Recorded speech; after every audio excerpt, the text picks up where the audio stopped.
እናቴ የቅፍሽ ናፍቆኝ ነበር። ከብዙ ስቃይ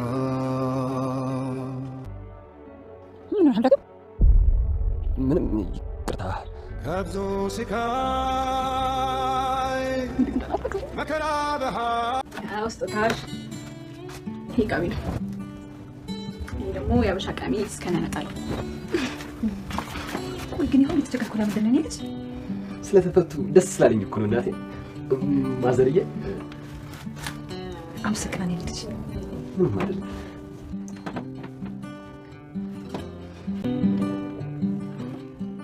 ዳጊ ግን ደህና ቃል ይመጣ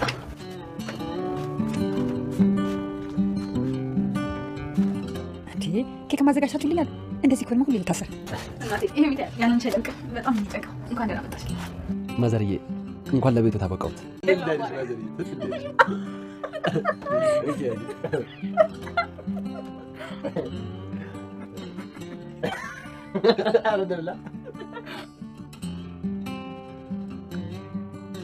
እናቴ ቆላ ሳይችል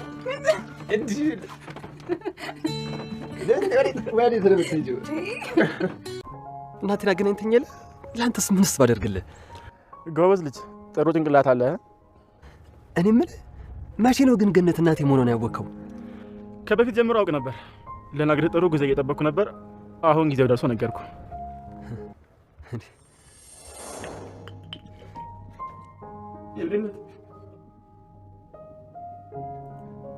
ይበለኛት እባክህ። እያወቅህ ነበር እናቴን ያሳገትከኝ? ምን አይነት ጨካኝ ነህ? የገዛ እናቴን አግቻት እንዳሰቃያት ከደረካት በኋላ ጥሩ ሰው ለመሆን ስትሞክር አታፍርም? ዳግም ተረጋጋ። ባልረጋጋስ ምን ልታመጥ? እናቴ እንደሆነች እያወቅህ እናቴን ታሳግተኛለህ?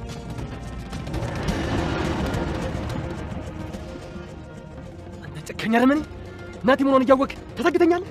እኔ ባልደርስላት ኖሮ እኮ ልትሞት ትችል ነበር። ያንተ ዋገኝ ነው።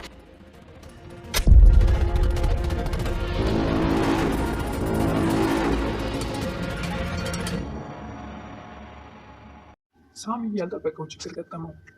ዳጊ እናቱን ስላገናኘው ለማመስገን በተቀጣጠሩበት ሰዓት ተቀጣጥሮ በተገናኙ ጊዜ እናቴን ከመቼ ጀምሮ ነው የምትጠቃት የሚል ጥያቄ ሲያቀርብ ከመጀመሪያ ማውቃታለሁ እና እንዴት እናቴን እያወቅ እንዴት በገዛ እጅ ታሳግተኛለህ በማለት ቀድሞ የነበረው እናቱ በእጁ አሳግቶት የነበረው በማስታወስ እጅግ በጣም ሲበሳጭ ሳሚ ጉልበቱን ተጠቅሞ ዳጊን ሜዳ ላይ ቢዘለውም ነገር ግን እንደምንም ተፍጨርጭሮ ዳጊ ኪሱ ውስጥ ያለውን ስለታማ ነገር ወይም ጭቤ በመጠቀም በዛ ምህረት አይገባህም አንተ በማለት ጉዳት አደረሰበት። ሳሚ ሊያስረዳውን ቢሞክር ዳጊ በፍጹም አንተ ልሰማህ አልችልም፣ እናቴን በገዛ እጅ እንድትሰቃይ ያደርግሃል፣ አንተ መኖር የለብህም። ነገር ግን ሳሚ ዳጊ ስሜቱን መቆጣጠር አልቻለም። ሳሚ ግን ምንም ባይሆን ጥሩ ነው ብዬ አስባለሁ እንደኔ።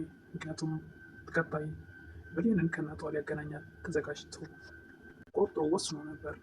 ጉዳት እንደማይሆን ተስፋ አደርጋለሁ። ነገር ግን በያዘው ስለታማ ሁሉን ወቅቶታል። ሰላም ጤና ይስጥልኝ ውድና የተከበራችሁ መላው ዓለም ኢትዮጵያና ተመልካቾቻችን፣ እግዚአብሔር ይመስገን ደህና ነኝ። አዳማ ድራማ ክፍል የባለፈው ክፍል የቃል ጓደኛ ሄለን ወደ ቤት መታ እቃዋን ሰብስባ በር እያንኳኳች ቃል በር ከፍታላት ተፋጠው ያለ ነበር ቪዲዮ ያለቀው። ቀጣዩን ክፍል አብረን ክፍል ቃል ከበር ወደ ግቢ ጎትታ በመውሰድ ምን ልትሰሪ ነው የመጣሽው ትላት ነበር ሄለንን። ሄለንም ከአንቺ ከውድ ጓደኛ ጋር ለመኖር ነው አቃልዬ እንደትመጪ ተስማምተን አልነበረም እንደ ለነገብ ይሻል ነበር ለካ ተስማምተን ነበር። እኔ ስጋ ማመስ የማደርገውን አላውቅም። ደግሞ ጠጥተሽ ነው የመጣሽው ትል ነበር ቃል።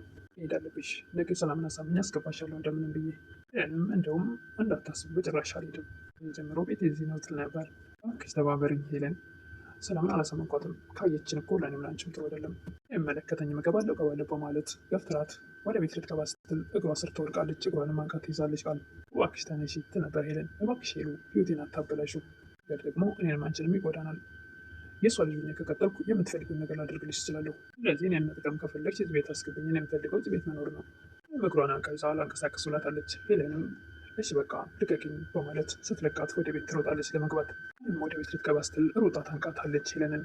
በዚህ ባዞን ባሽ ልታታየኝ እንዳትሞክሪ ትል ነበረ ሄለን። ልጅ ይለኛል ነበር እንዴ እንዴት ማላ ታፈርሻለች ስላለች ቃል። ሄለንም እናቴ ትሙት ነው ያልኩሽ፣ እናቴ ደግሞ ከሞተች ቆይቼን ታውቂያለሽ። ሳትወድ በግዷ ወደ ቤት እንድታገባ ታደርጋለች ሄለንን። ከፍ ሆኖ ሳሚ ገነት ወላጅ እናት ናት ያለውን ያለፈውን እያስታወሰ እጅግ በጣም ይደሰት ነበር። ብሌንም በበኩሏ እንደዚሁ በተኛችበት ክፍሏ ውስጥ ሆና እያስታወሰች እናት ናት የኔ አሳዳጊ እናት ያንተ እናት ናት እያለች ስጠይቀው የነበረውን አዎ እናቴ ናት፣ ነገር ግን ይህ ነገር ለትንሽ ጊዜ ለማንም እንዳትናገር ያላት እንዳጊ እያስታወሰች ትደሰት ነበር። እኮ በአንተ ምክንያት ብዙ ተሰቃይታለች ልጅ እያለች ብሌን እያስታወሰች ሁሉ በደስታ ፈገግ ትል ነበር። ዳጊም እንዳለ እናቱን ከብሌን ጋር ሄዶ እስር ቤት የጠይቃትን ሁሉ እያስታወሰ በደስታ ተውጦ በደስታ በሐሴት ተሞልቶ በጣም ደስ የሚል መኝታ እንቅልፉን ሁላ ትቶ ደስ የሚል ስሜት እየተሰማው ፈገግ ይል ነበር። ሄለንም ቃል መኝታ ቤት ገብተው ከተኙ በኋላ አንድ ናት የቀረችኝ ላጭስ በማለት የቀረቻትን ሲጋራ ለማጨት ትሞክራለች። ቃልም ኧረ እባክሽ ጭራሽ እዚህ ቤት ታጨሽ ነው? እዚህ ቤት ለመኖር ከፈለግሽ ለእኔ ሳይሆን ለራስሽ ስትይ ይሄን ነገር እንዳታደርጊው ትላት ነበር። ይህች ናት የቀረችኝ የግድ ላጭሳት በማለት ከከማት ብላ ወደ አሁኑ ስትጀምረው ወይዘሮ ሰላም ይመጣሉ። ወይዘሮ ሰላምም ያዩት ነገር እጅግ በጣም ያስገርማቸዋል፣ ይደነግጣሉ። መጥፎ ናት ቤት ሁለተኛ እንዳታስገባት ያለችው ቃል ጭራሽ በድብቅ መኝታ ቤቷ አስገብታ አብረው ተኝተውና ልጅቷ ደግሞ ቁጭ ብላ እያጨሰች ሲያዩ እጅግ በጣም ግራ ይጋባሉ። ቃልም እየተንተባተበች ምናምን በምትል ሰዓት ወይዘሮ ሰላምም የሚናገሩት ግራ ገብቷቸው ጥርሳቸውን ነክሰው ሁለታቸውም ላይ ይበሳጫሉ። ሄለንም ደህና ድርሽ ማለት ደህና መሸሽ ማዘሯ በማለት ከአንቺ ጋር ጧት እንነጋገራለን በማለት ቃልን ጥላቸው ትወጣለች። ምን እንዳደረግሽ ሁለተኛ ቤት እንዳላይቶ ላይ ነበር እኔ ነኝ ያለሷ ፍቃድ ያስገባውሽ ላይ ደግሞ ሲጋራ ይዘሽ። ሄለንም ምንም አጎት አልሰጣቻትም። እባክሽ የምታቀብቻለች ደግሞ ሲገድል አስመሰልሽው እኮ ያምሻል እንዳንቺ ጭራሽ ድጋሚ ልትረኩሽ ነው በማለት ከእጇ ላይ እጅጋ ይህን ነገር ይዘሽ ታሻለች። በዛ ላይ በሆነ እንኳን በጣም የተለችሽ ቤቱ ነጋና ጠዋት ሆነ። ወይዘሮ ሰላም ቃልን ምን ብዬሽ ነበር? ሁለተኛ ከዚህ ልጅ ጋር እንዳትገናኝ አላልኩሽም ነበር? የነበር እናቴ ትላለች ቃል እና ለምን እዚህ ድረስ አመጣሻት? ምንም አታመጣም ብለሽ ነው አስበለሽ ቤቴ ውስጥ ጭቃራ ታስደሻለሽ ትል ነበር ወይዘሮ ሰላም። ያዋረርሽው ብሎ ነበር ወይዘሮ ሰላም። ያዋረርሽው ቤቴን አስተፈርሽው ዱርዬ መጫወቻ አደረግሽው ቤቴን። ቃልም ሄለን እኮ ዱርዬ አይደለችም ማለት ትቀጥላለች። እናት ህልም ያለች ቀጠወጥ ሴት ናት ትለው ነበር ወይዘሮ ሰላም። አንቺም ብትሆኝ ይላሉ ወይዘሮ ሰላም። እኔ ምን ይታወቃል አይነን እያይሽ መልሽልኝ ትል ነበር ወይዘሮ ሰላም። አላጭሽ በምን እርግጠኛ ሆናለሁ? ታስብኛለሽ እኔ አንቺ ልጅ አይደለሁ እንዴት እንደዚህ ያደርጋለሁ እያለች ቄቤ በሚቀባው ምላሷ ቄቤ ተቀባት ነበር። ቃል ሰላምን ነገር የለም ግን ከአህያ ላይ ጊደል ምን ተምራ ትመጣለች የሚባል ነው ነገሩ ተረቱ ይላሉ ወይዘሮ ሰላም። ዝም በይ ምንም ልሰማሽ አልችልም አሁን እምነቴን አጥፍተሽዋል ይሉ ነበር ወይዘሮ ሰላም።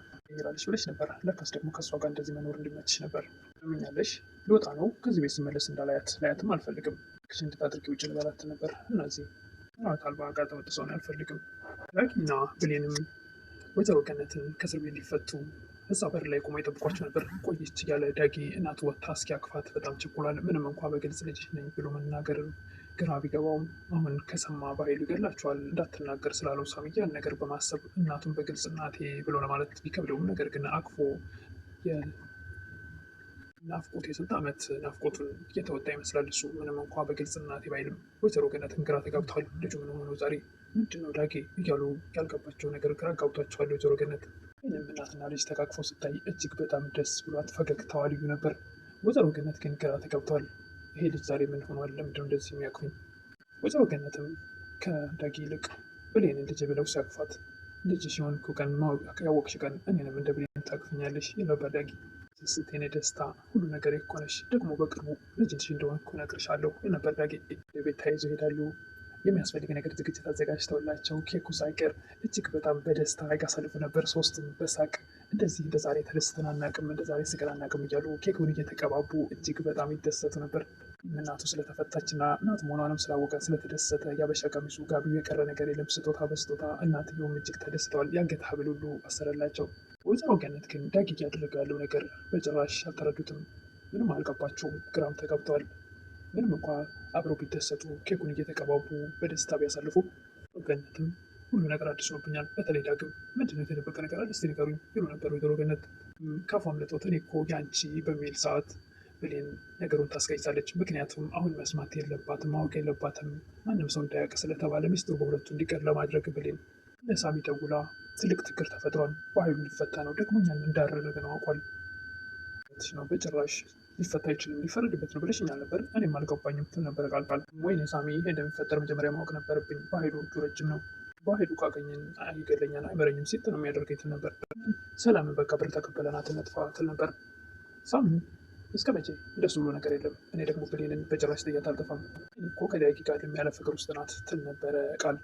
ሳሚን በጭራሽ አብሮ እንደሆኑ አልፈቅድም ታላለሁ ስትይኛል ነበር እንዴት እንደዚህ ይሆናል ይል ነበር ሳሚ። በመሀላቸው የሚያጣላ ነገር እንደፈጠርኩ ነው፣ ነገር ግን መልሶ ይታረቃሉ ሽ እንዳልክት ነበረ ቃል። ምንም ነገር ለእኔ ተይውና ዳግምና ብሌን አንድ ላይ እንዳይሆኑ አድርግልኝ ነበረ ሳሚ። የገዛውን ያበሻ ልብስ ደስ እንድለኝ ማዘርጌ ልብሱን የቀየሩት ብሎ ልብሱን አስቀየረ። እጅግ ተደሰቱ። እሳቸውም ተደሰቱ፣ እሱም ተደሰተ። ሰላምም ስመለስ እዚህ ቤት ጭርጭ እንዳላያት ብለው ወጥተው ስለነበር ሲመለሱ አሁንም እዛው ሲያገኟት እንዴት ምን ብዬሽ ነበር በማለት ቅቤ በሚቀባው ምላሷ ሰላምን ሁልጊዜም እንዳሞኘቻት እንዳታለለቻት ስለሆነ እባክሽ ብሌን ከዚህ ቤት ማስወጣት አልችልም ቃልን እርታ ሄለንን ቤተሰቦቿ እንዳለ ሞተዋል። እኔ ደግሞ አንቺ አረብ አገር ጥለሽኝ ሄድሽ ጊዜ የሷ ቤተሰብ ናቸው ከጎዳና አንስተው ያሳደጉኝ። እንዴት ባለ ውለታዬን በዚህ ነው መልሰው እንዴት አውጥቼ እጥላታለሁ? የዋሃን ሰላምን ታሞኛ ታታላታለች። ልጅንማ እኔ ተሰድጄ እያለ ሰብስበው ያሳዙልኝን ያሳድጉልኝን የእነሱ ልጅ እንዴት አውጥቼ እጥላለሁ በሚል እንዳላያት ያለችው ሰላም መኖር ፈቅዳለች ማለት ነው። ወይዘሮ ሰላምም ያለውን ንብረታቸውን ከቤታቸውን ቅርጽ ያስገቧት ነው። ቃልም እኔ ቅርጽ ውስጥ ከገባማ ያለምንም ረዳት እኔ በቃ ባለቤት የቤት ንብረት ወራሽ ስለሆን ነው። ስለዚህ ሳሚም ቢሆን የማንም ረዳት አያስፈልገኝም ትል ነበረ ቃል። ወይዘሮ ሰላም እውነተኛ የሆነችውን ልጃቸውን የቤት ሰራተኛ አድርገው ለሐሰተኛ ልጅ ንብረታቸውን የለፉበትን ሊያወርሱ ነው።